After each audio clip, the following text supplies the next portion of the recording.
কয়েকদিনের ঘুরি বৃষ্টিতে দেশজুড়ে জনজীবন বিপর্যস্ত। অথচ এই পরিস্থিতির মধ্যেই নতুন করে আরও ভয়াবহ পূর্বাভাস দিল আবহাওয়া অফিস। ৮ জুলাই মঙ্গলবার সকাল 10টা থেকে পরবর্তী 24 ঘন্টার জন্য দেশের 4টি বিভাগ ঢাকা, চট্টগ্রাম, খুলনা ও বরিশালে ভারী থেকে অতি ভারী বর্ষণের সতর্কতা জারি করা হয়েছে। সক্রিয় রয়েছে দক্ষিণ পশ্চিম মৌসুমি বায়ু।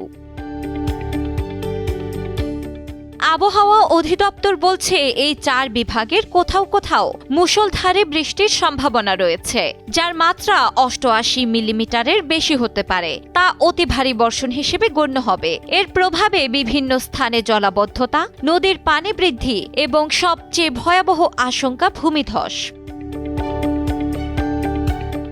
এই পূর্বাভাসের মধ্যে কক্সবাজারে ইতোমধ্যে পরিস্থিতি বেশ জটিল হয়ে উঠেছে। আবহাওয়া অধিদপ্তরের তথ্য অনুযায়ী গত 30 ঘন্টায় কক্সবাজারে 226 মিলিমিটার বৃষ্টিপাত রেকর্ড করা হয়েছে। এত বিশাল বৃষ্টিপাতে শহরের নিম্নাঞ্চল ডুবে গেছে, আর আশেপাশের গ্রামগুলো রীতিমতো পানির নিচে। বিশেষ করে টেকনাফের পরিস্থিতি ভয়াবহ। টানা বৃষ্টিতে টেকনাফ উপজেলার অন্তত 50টি গ্রামে পানিবন্দী হয়ে পড়েছেন প্রায় 40,000 মানুষ। উখিয়াতেও ভয়াবহ অবস্থা। 20টি গ্রাম এবং 3টি রোহিঙ্গা আশ্রয় শিবিরে পানিবন্দী প্রায় 20,000-এর বেশি মানুষ। কুতুবদিয়ায়ও প্রায় 10,000 মানুষ আটকে পড়েছেন পানির কারণে। এদিকে পশ্চিমাঞ্চলেও স্বস্তি নেই। সাতক্ষীরায় টানা 3 দিনের বৃষ্টিতে সৃষ্টি হয়েছে মারাত্মক জলাবদ্ধতা।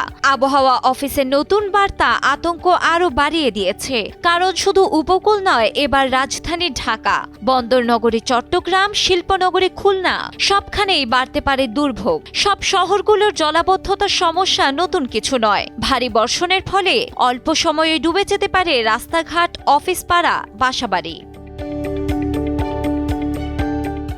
সবচেয়ে বড় আশঙ্কা রয়েছে চট্টগ্রাম বিভাগের পাহাড়ি এলাকায়। অতিরিক্ত বৃষ্টির কারণে সেখানে যে কোনো সময়ে ভূমিধসের আশঙ্কা তৈরি হয়েছে।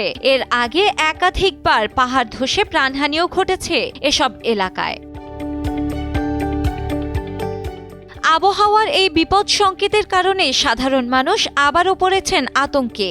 একদিকে জলাবদ্ধতা, অন্যদিকে বিদ্যুৎ বিভ্রাট ও চলাচলের দুর্ভোগ। আর যদি পূর্বাভাস অনুযায়ী অতি ভারী বর্ষণ হয়, তবে পরিস্থিতি আরও ভয়াবহ হয়ে উঠবে, এমনটাই মনে করছেন বিশেষজ্ঞরা। ডেস্ক রিপোর্ট, সময়ের আলো।